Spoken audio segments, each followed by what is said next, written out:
Maja John Madden, just leaving our bridge. The far point for our walk in the morning.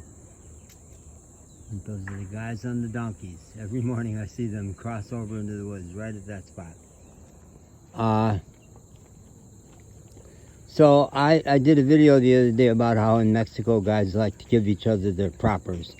Call each other caballero or patron, or certainly senor.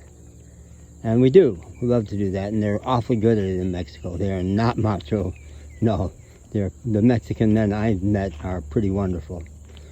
But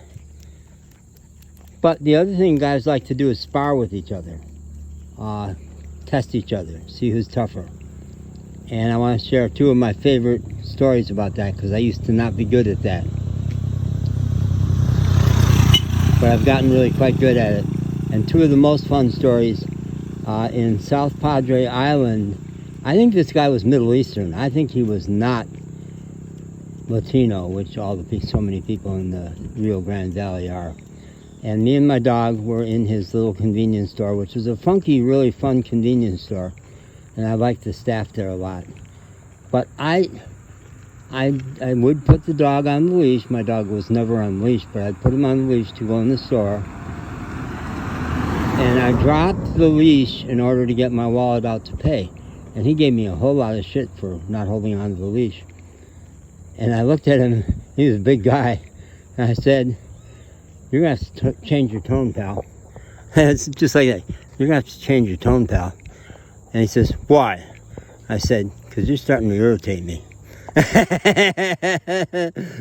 And he went ballistic and gave me the bum's rush out of the store. And on the way out I said, "You know, your customer service skills really suck."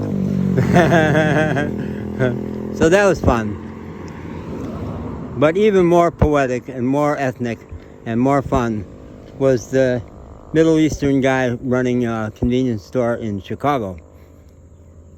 7-Eleven. 7-Eleven is the big chain, and they're all Middle Eastern, and most of them are rude. Not all. I had a couple great ones. One woman was Middle Eastern, and she was fabulous. But big, burly guy.